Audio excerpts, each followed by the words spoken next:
Ketika memulai pembicaraan dengan orang lain, pasti hal pertama kita lakukan adalah basa-basi. Karena gue jarang tuh ngeliat orang ketika mulai pembicaraan itu langsung ke inti pembahasannya, karena takutnya jadi kaku. Basa-basi itu kan berangkat dari kecanggungan diri kita dan upaya diri kita untuk kasih sinyal rasa aman kepada lawan bicara kita. Karena dengan kita memulainya dari basa-basi, kita kayak ngasih sinyal kalau kita tuh bukan ancaman. Tapi gak jarang juga nih, basa-basi yang niatnya itu dari awal untuk ngasih aman kepada lawan bicara, justru malah bikin lawan bicara ini tuh ngerasa terserang dan bikin mereka tuh jadi gak nyaman.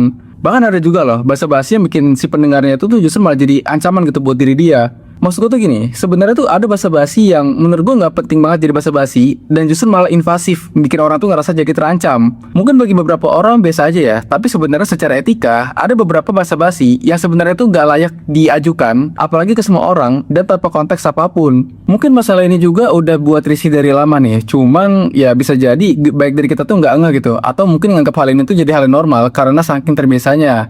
Nah makanya video kali ini gue bahas kenapa basa-basi di negara kita tuh banyak yang jelek gitu, atau kayak banyak basa-basi itu justru berubah menjadi invasif, dan yang tadinya basa-basi ini digunakan buat kita sopan santun justru malah berubah jadi sebuah ancaman.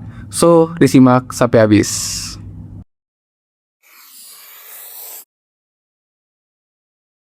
Dalam etika komunikasi modern, ada prinsip dasar di mana nggak semua hal yang diketahui orang lain itu layak dipertanyakan oleh orang lain.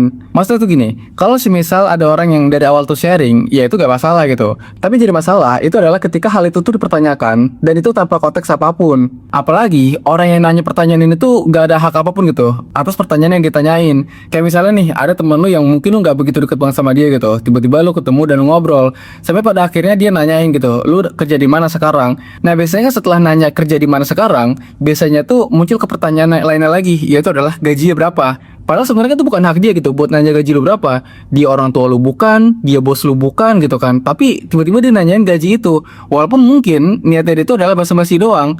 Cuman basa-basinya dia tuh udah masuk ke ranah privasi orang, yang mana gak semua orang itu nyaman ditanyain soal gaji. Atau misal contoh lainnya deh, ada orang yang nanya gitu, lu kapan nikah? Logikanya ya, kalaupun emang lu nikahnya besok, emang dia ngasih biaya lu gitu? Emang dia bakal bantu lu? Atau emang dia bakal ngasih jaminan gitu, keselamatan pernikahan lu? Kan gak juga ya kan, mereka cuma nanya doang gitu, dan mereka tuh gak ada tanggung jawab apapun terhadap pertanyaan yang ditanyain.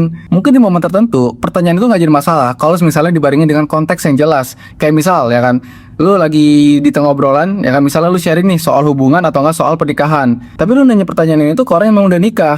Terus tiba-tiba dia nanya tuh, emang lu kapan rencana nikah? Menurut gue sebenarnya ya fair aja kalau misalnya kayak gitu, karena memang ada konteksnya dulu nih dari awal kenapa sampai ke pertanyaan itu. Tapi kalau misalnya ujuk-ujuk tiba-tiba dia nanya soal kapan nikah gitu, itu kan kayak gak make sense aja. Maksud gue tuh, ya itu kan bukan urusan lu gitu, kenapa lu semua pertanyakan itu semua? Tapi yang idealnya, memang kita harus paham nih batasan-batasan soal basa-basi ini, dimana kita harus sadar juga kalau nggak semua pertanyaan itu layak dijadikan basa-basi. Ada beberapa pertanyaan yang jatuhnya tuh udah kayak lu tuh berusaha ngebongkar ranah privasi orang gitu, tanpa konteks yang jelas, dan juga ya kena penasaran aja. Apalagi kita nggak tahu kan cerita atau alasan dibalik kenapa seseorang itu ngelakuin atau nggak ngelakuin suatu hal. Bisa karena trauma, bisa karena punya orientasi hidup yang berbeda, atau bisa jadi dia tuh punya pandangan yang berbeda nih terhadap hal yang ditanyain itu. Kayak contoh misal ada pasangan suami istri, terus ditanya kapan punya anak, itu kan ada privasi dia kan. Bisa jadi dia udah berusaha nih, tapi memang belum berhasil aja. Atau kok kayak mereka tuh bisa jadi ada kalkulasi dulu nih sebelum dia tuh punya anak. Lagi pula di balik pertanyaan kapan punya anak, itu tuh ada klaim sepihak di mana punya anak itu adalah sebuah kewajiban buat semua orang, yang padahal punya anak itu kan sebenarnya hak. Tapi dengan ada orang yang tiba-tiba nanyain soal itu semua, seakan-akan kalau dia tuh nyuruh atau nggak kayak dia tuh memastikan bahwa si orang ini tuh memang akan punya anak gitu loh. Nah jeleknya masyarakat kita adalah sering menjadikan basa-basi sebagai alat untuk membongkar ranah privasi orang lain tanpa ada tanggung jawab apapun atas pertanyaan yang ditanyain. Dan ujung-ujungnya ya mereka cuma berlindung di balik kata kan cuma nanya. Udah gitu mereka tuh suka banget menjustifikasi orang yang gak terima dengan alasan gitu doang baper. Padahal reaksi apapun dari diri kita itu adalah hak kita ketika kita tuh ditanyain pertanyaan seperti itu. Mau kita jawab kek, mau kita nggak jawab, atau nggak mau kita bercandain kek, atau gimana gitu, itu kan sebenarnya hak kita. Kenapa lu nanya ya kan? Dan yang lebih problematik adalah pertanyaan begitu tuh jarang netral atau berdiri sendiri, karena selalu ada standar tersembunyi di belakangnya, kayak usia tertentu, fase tertentu, atau urutan hidup tertentu. Berarti secara gak langsung ini menyamaratakan hidup orang lain berdasarkan dari usia dan juga aspek tertentu dalam hidupnya, yang padahal ya gak semua orang tuh punya kemampuan yang sama. Kayak misalnya nih ya kan, ada anak yang usianya tuh udah menginjak usia 25 atau 26, 27 gitu misalnya. Terus ditanya, kapan nikah? Berarti di situ ada penyeragaman di mana ketika menginjak usia tersebut, normalnya orang-orang tuh udah menikah. Padahal balik lagi, ini adalah hak tiap orang gitu loh, dan tiap orang itu punya fase dan juga urutan hidupnya masing-masing. Bisa jadi mereka tuh udah punya kalkulasi sendiri akan menikah di usia berapa, atau enggak ya mungkin mereka tuh ada alasan tersendiri kenapa mereka tuh di usia tersebut belum nikah. Karena yang tadi gue bilang, tiap orang itu tuh punya alasan tersendiri kenapa dia ngelakuin dan juga nggak ngelakuin sesuatu hal. Nah yang jadi masalah adalah takutnya ketika kita tuh ditanyain seperti itu dan jawaban kita tuh nggak sesuai dengan ekspektasi diri dia, yang ada justru malah kita disalahin. Padahal sebenarnya kan kita nggak salah gitu, kita jawab apa adanya sesuai dengan apa yang mau kita jawab. Tapi ketika itu nggak sesuai dengan ekspektasi diri dia, ya ujung-ujung malah kita dijustifikasi gitu. Orang yang nanya itu malah jadi nyeramain kita nantinya, kayak dibilang, wah kamu tuh harusnya bisa begini, harus begini, atau kayak dia ngasih nasihat-nasihat lain yang sebenarnya tuh bisa jadi gak relevan ke diri kita. Etika bertanya itu sebenarnya bukan sopan atau enggak, tapi layak atau enggak. Nah pertanyaan yang etis itu harusnya memenuhi 3 hal. Yang pertama ini adalah relasinya cukup kuat, terus konteksnya juga harus jelas, dan yang ketiga ini adalah hak untuk kita tuh menjawab atau enggak jawab pertanyaan tersebut. Alias ya kebebasan kita untuk jawab atau nolak pertanyaan itu. Masalahnya banyak orang itu terpaksa ngejawab cuman karena dia tuh takut dibilang gak sopan. Akhirnya ya jawaban itu kadang suka formalitas doang, atau enggak mereka tuh cuma ngebohong doang gitu loh, demi ngejaga diri dia supaya dia tuh gak dibilang gak sopan atau enggak ngehargain orang lain.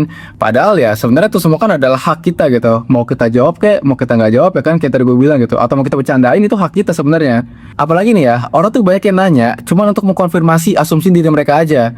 Jadi ketika jawaban itu gak sesuai dengan ekspektasi dia, yang disalahin itu adalah jawaban kita, bukan pertanyaannya dia. Misalnya ya kan dia nanya, kok sekarang kurusan? Itu kan ranah privasi nih, atau ya sebenarnya nggak layak tuh ke dinanyain itu kan.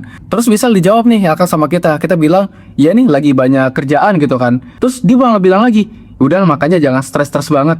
Ya dia kan cuma bisa ngomong doang gitu, jangan stres-stres banget. Tapi kan apakah dengan cara dia ngomong seperti itu bisa meringankan beban kerja yang kita punya? Kan nggak juga, itu nggak merubah apapun gitu. Tapi dengan cara dia ngomong seperti itu, seakan-akan tuh malah jadi kita yang salah. Padahal siapa juga yang mau ya kan? Ibaratnya ya lu nanya pertanyaan ke seseorang tapi cuma mau denger dong nih apakah jawaban itu sesuai ekspektasi lu atau enggak. Dan ketika jawaban itu gak sesuai dengan ekspektasi yang lu punya, lu malah nyalain jawaban dari si orang itu. Kenapa lu gak mempertanyakan pertanyaan yang lu kasih gitu loh? Apakah itu relevan, apakah itu layak gitu lu tanyain saat itu atau enggak? Mungkin nyata sih peduli ya, tapi ya harus bisa dibedain mana yang sekiranya tuh peduli beneran dan juga mana yang udah masuk nih ke ranah privasi orang, justru malah jadi kesana tuh ikut campur. Gue juga heran ya, masyarakat itu tuh banyak banget itu yang ikut-ikutan soal masalah pribadi.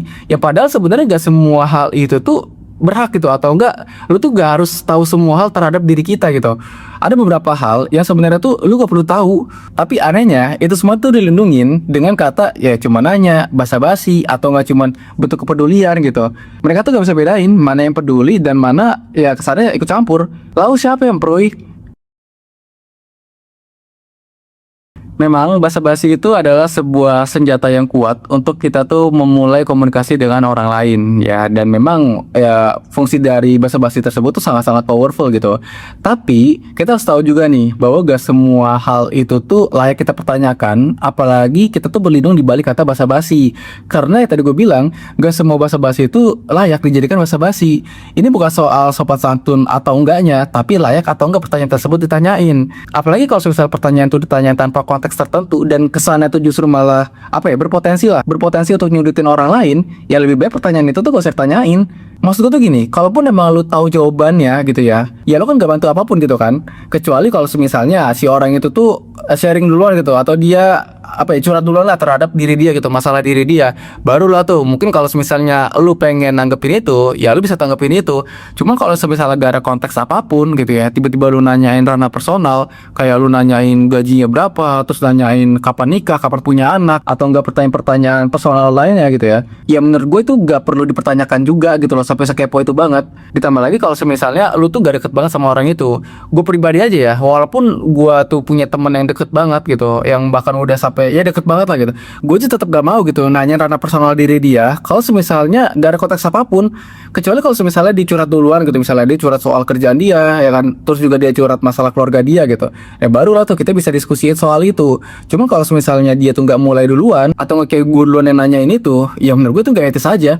Terus ujung-ujungnya pada orang-orang kayak gini tuh mereka jadi so pintar sendiri. Misalnya nih dia nanya kayak tadi ya kan, soal masalah nanya gaji gitu. Terus misalnya dijawab lah tuh gajinya segini. Ternyata gajinya itu tuh gak sesuai dengan ekspektasi diri dia. Mungkin terlalu kecil gitu. Akhirnya dia sok pintar saja tuh mendadak jadi ahli pekerjaan. Seakan-akan kayak dia tuh adalah profesional yang benar-benar ngerti semuanya. Terus nanti jadi sok tau lah tuh dia ngajarin. Kenapa nggak di sini aja? Ini kan begini-gini-gini. Kenapa masih begini? Kan jadi soto gitu. Dia mulai duluan, tapi dia sendiri jadi sok pintar. Ya menurut gua ada baiknya untuk kita tuh memahami batasan-batasan itu semua. Gimana nih pendapat lo soal basa-basi orang Indonesia? Coba tulis di kolom komen. Well, sekian dulu pembahasan kali ini. Semoga bermanfaat dan sampai jumpa di segmen selanjutnya.